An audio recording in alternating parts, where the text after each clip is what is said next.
First, we discuss the introduction. Landslides are one of the Philippines' most frequent and damaging geologic hazards because of its complex relief, active tectonics, and exposure to monsoon and frequent tropical cyclones. Record a large share of those events. Methodology. The first one is research approach. Qualitative method for landslide hazardization or LHC mapping that is producing landslide inventory maps, which is why it is also called as inventory approach. So this qualitative method is fundamental because it creates the essential landslide inventory map documenting the exact location and characteristics of all past failures, which is the required baseline data for any future analysis. Statistical approach. Over the decades, the methodology for LHC has evolved or has improved from knowledge-based approaches to more objective. So, data uses for statistical analysis approaches that minimize subjectivity and yield reproducibility results. So this approach is crucial because it is shifted LHC methodology from subjective experts' opinion towards objective. So this is a data-driven analysis allowing for a reliable and reproducible quantification of landslide risk based on statistical relationship between factors and past failures. Bivariate statistical analysis. So this category of methods is important because it provides a straightforward way to quantify the individual contribution of each causative factor by comparing its classes directly against the historical distribution of landslides to assign numerical weights. Weights of evidence model. This is important as a linear probabili- probabilistic model that objectively calculates positive and negative weights to express the precise degree of spatial association between landslide occurrence and every class of an explanatory variable, often achieving high prediction accuracy.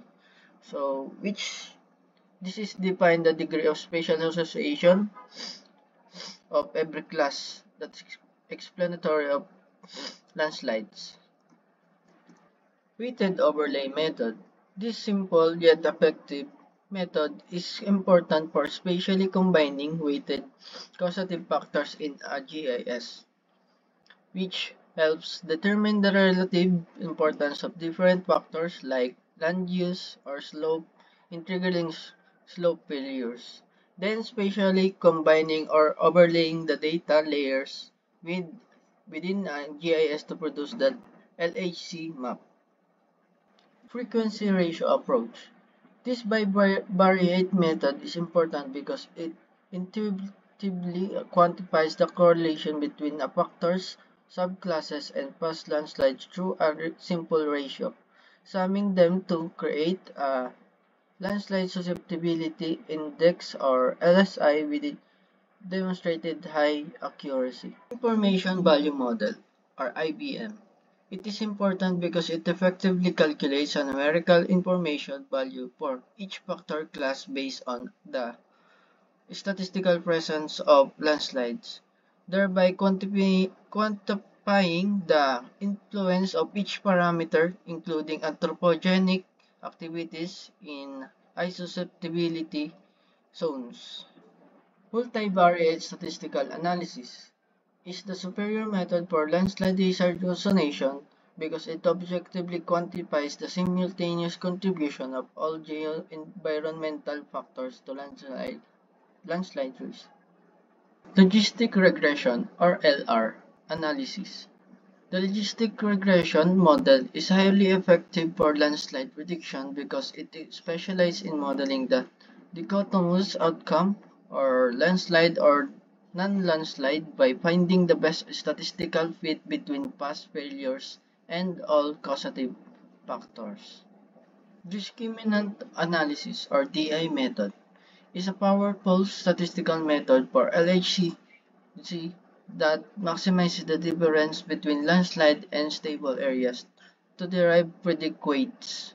The standardized discriminant function coefficient or SDFC quantifies the relative importance of each variable in predicting slope instability. Now, we're going to talk about the result. For the results section, our study compiled a total of 6,172 documented landslide events across Luzon from 1990 to 2022. As you can see in the table, our data comes from various studies, literature, and scientific articles. These events were classified by year, cause, and affected region. By compiling information from these reliable references, we were able to create a dataset for our analysis. In this pie chart, uh, it shows that landslides in Luzon are not evenly distributed. The core region recorded the highest number of landslides with 3,146 events, making up to 44.4% of all documented cases. These events were mainly concentrated in Banguet, Baguio, and Mountain Province. This finding highlights the stiff terrain combined with frequent rainfall makes Car the most landslide-prone region. The result shows that Car is the most susceptible region to landslide. Its steep mountainous terrain and heavy rainfall make it highly vulnerable.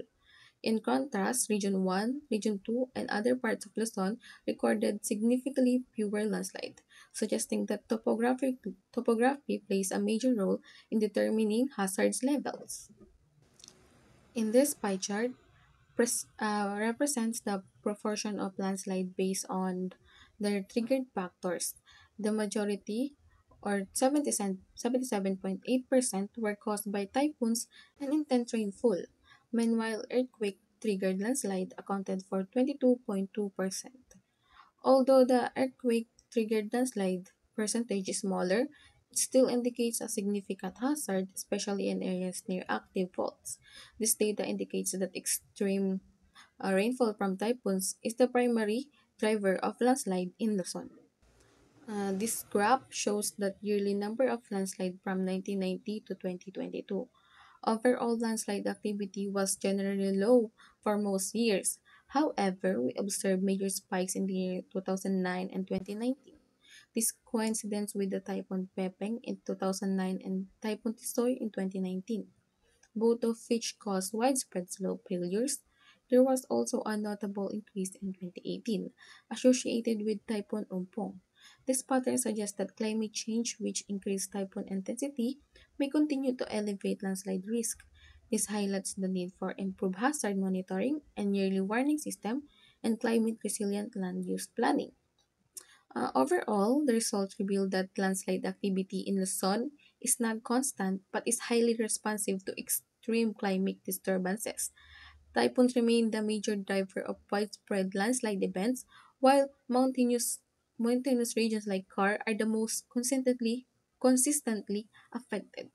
These findings show the urgency of implementing long-term mitigation strategies in high-risk areas.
This conclusion highlights the need for targeted mitigation efforts.